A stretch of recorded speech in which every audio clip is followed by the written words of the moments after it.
Thank you. Okay. Dog, you're not helping. Let's try this again.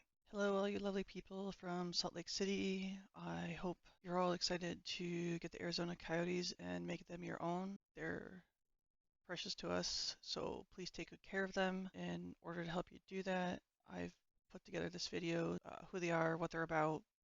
This is a really enjoyable team to watch. They're young and ambitious and super talented. Bill Armstrong, the general manager, has done a great job of recruiting them and putting people in place to foster their talent and take the steps towards building a championship team that, honestly, I hope you guys get, because it really looked like that's what we were going to finally get, and now we're not. My name is Angela. I am actually a New England native. I was born and raised in Connecticut. I lived there for 28 years. Then in 2013, I moved to Arizona. Long story. I became a Coyotes fan because of my friend, now my husband. He was born and raised in Arizona. He's been a fan of the team since day one. He was there for every playoff series and a lot of fond moments. Yeah, my first game was at the Gila River Arena. Never followed any sport, professional or otherwise. I remember it was a struggle at first to follow the puck because I didn't understand the flow of the game, and what strategies went into it.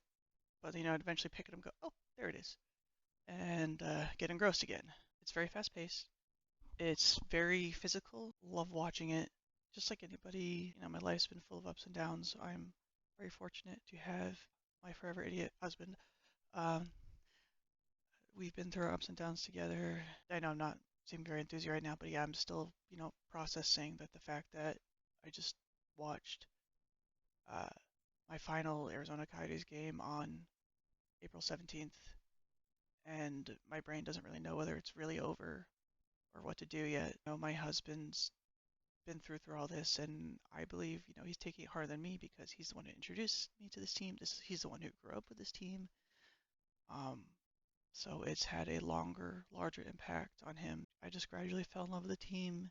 You just follow their stories as a team and individual players and the coaches. You see the effort they put in, how much it matters to them, how much they care about each other.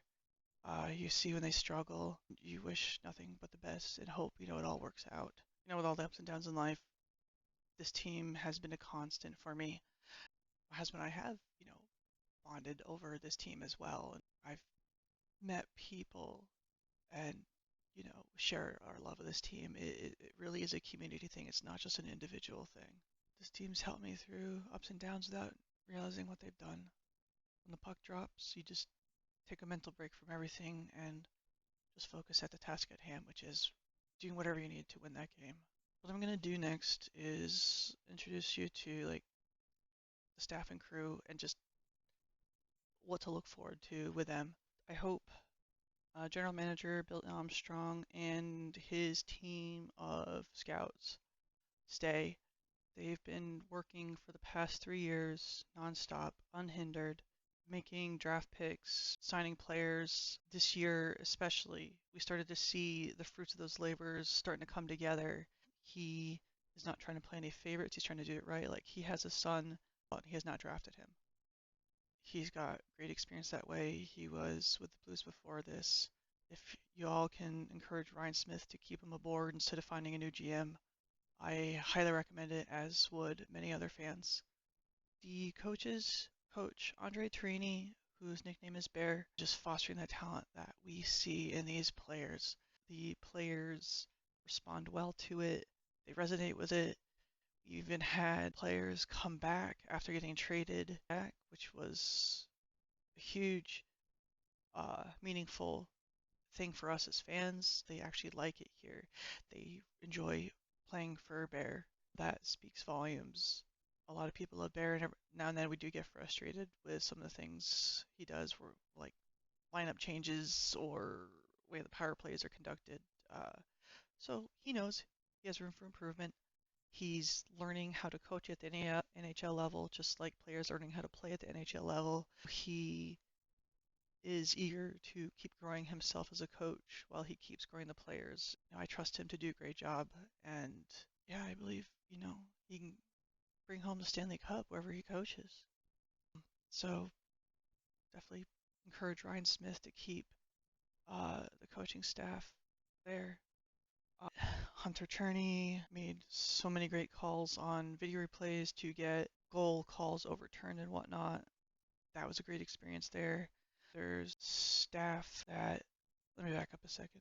I didn't realize just how impactful the staff behind the players and behind the coaches are until PD from PHNX or Steve Peters, who used to coach for the Arizona Coyotes, explained just what went on, just the hustle they have to do to manage the equipment, to get it, all the uniforms clean, to make sure everything makes it to every game, and just how these guys, it's like, when do you sleep? They're definitely the unsung heroes of any NHL team. They're the grease that makes the wheel spin. These guys are worth every penny. I definitely recommend Ryan Smith keep them on board as well.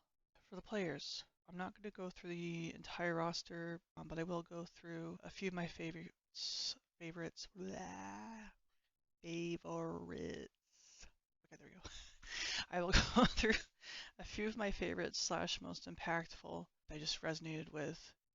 But before that, as you can see, I've got a fair collection of signatures here. I've got some signed stuff, like including this old stick signed by Christian Fisher. Um, how to get the stuff. Since you guys have never had an AHL team, best way to get stuff like this is one, go to the open skates or the open practices.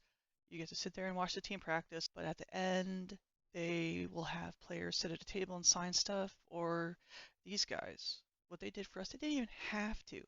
They would just come off the ice and start signing stuff, and you see all these people and these kids just swarm the players, just calling their names out and just stuff just being held up, waiting to be signed. And these players just did it all they could until someone said, "Hey, time's up. We got to go catch a plane." It was really selfless and generous of them to give us their time like that. So if you look forward to getting stuff signed, I highly recommend going to the open practices. Another good way to get signed stuff is to go to watch parties. When the Coyotes were here, they would give out stuff. So like I got this stick just through like a little trivia thing, going to these open skates and these watch parties. Don't cost you hundreds of bucks, which is great. The third way that's not going to cost you an arm and leg are draft parties. 3 players showed up to the one I went to, including Clayton Keller, getting my jersey signed and getting a picture. These 3 photos are from the last open skate I went to. They're all signed, but they're from players past, and right now I want to finish framing them and hanging them up, but my brain's like, why bother? So right now I'm just letting them sit. I imagine I'll finish getting them on the walls one day. The last and probably one of the most fun ways is that fan appreciation night on the very last home game of every season. Players do the shirts off their backs where you enter a raffle to line up on the ice and have a player take off his jersey, his sweater, and hand it to you and sign it, and you can take pictures and whatnot. And then the entire roster comes out. They're tossing pucks, they're tossing hats, they're tossing shirts. They've signed everything. They gave away sticks.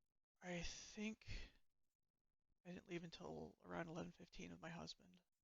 There were still people in the glass and players on the ice still signing stuff, and people would toss them their jerseys. They sign it and then toss it back, and it was a good to show you how good these guys are in character. A good handful of players stayed for a really long time just to keep signing stuff and interact with the fans, because it was a final goodbye in the sense of them being the Arizona Coyotes. So thank you to all you guys who did that, and I hope you treat them the same. in Salt Lake City. I really hope they treat all you fans in Salt Lake the same because they're really good guys.